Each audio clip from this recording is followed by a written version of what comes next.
Šajā video kopā risināsim matemātikas uzdevumus, kas palīdzēs sagatavoties Rīgas valsts ģimnāzija apvienotiem iestāju pārbaudījumam matemātikā 6. klasē. Apskatīsim iepriekšējo gadu uzdevumu piemērus un soli pa solim iziesim cauri to atrisinājumiem, lai tu ne tikai zinātu pareizo atbildi, bet arī saprastu, kā līdz tai nonākt. Ja gatavojies iestāju pārbaudījumam, šis video ir tieši tev. Sāksim! Uzdevumu risina matemātikas detektīvs Cipars.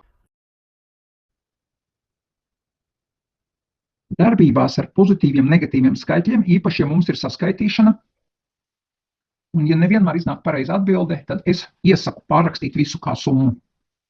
Atņemt nozīmē pieskaitīt pretējo. Tātad pirmos divus es pārrakstīju, tā ir summa.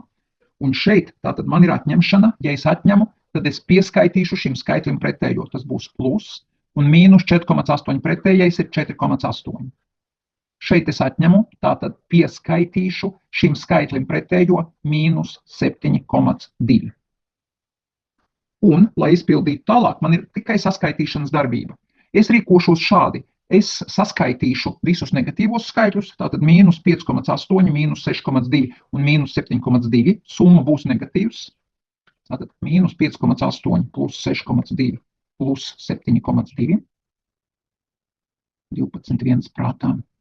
11, 18, 19. 0,2. Tātad man ir mīnus 19,2, jāpieskaita plus 4,8. Tagad es saskaitu divus dažādu zīmju skaitļus. Lielāks moduls ir skaitlim mīnus 19,2, tātad šo zīmi arī saglabāšu rezultātam. Un no 19,2 atņemu 4,8. Tātad šeit būs 12 mīnus 8 ir 4, 8 mīnus 4 ir 4, tātad rezultāts ir 14,4, jeb šī piemēra atbilde ir mīnus 14,4. Paldies, ka skatījies šo video! Ja tev patika, neaizmirst nospiest patīk un abonēt kanālu, lai nepalaistu garām jaunus video.